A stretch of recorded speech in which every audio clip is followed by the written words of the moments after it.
திருச்சி காங்கிரஸ் மாநிலங்களவை உறுப்பினரும் அகில இந்திய காங்கிரஸ் கமிட்டியின் செயலாளருமான கிறிஸ்டோபர் திலக் தாவேக கட்சி மீது நம்பிக்கைகளை என்று பேட்டியளித்து பரபரப்பை ஏற்படுத்தியிருக்கிறார். செய்தியாளர்களுக்கு அவர் அளித்த பேட்டியில், தமிழகத்தில் புதிய அரசு அமைவதில் அடுத்த 2 நாட்களில் தெளிவு பிறக்கும். அடுத்த 10 நாட்களுக்குள் புதிய அரசு பொறுப்பேற்கும் எனவும் நம்புகிறேன்.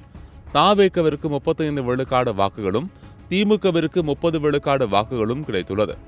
இது best collection, best price, best variety, mega summer sale, the Chennai silk, எல்லாமே புதுசு புதுசு புதுசு. பாஜகவிற்கு எதிரான மக்களின் மனநிலையை காட்டுகிறது.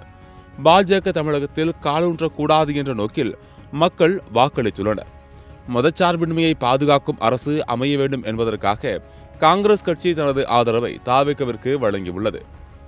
பாஜக காலூன்ற இடம் கொடுத்துவிடக் கூடாது என்பதற்காக காங்கிரஸ் கட்சி இந்த முடிவை எடுத்துள்ளது.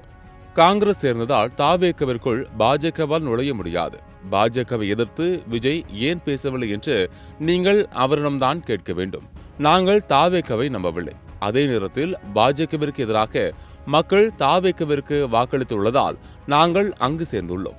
தாங்கள் மதச்சார்பின்மை கொள்கையில் உறுதியாக இருக்கிறோம் என தெரிவிக்க வேண்டியது தாவேகவினரின் கடமை என தெரிவித்திருக்கிறார்.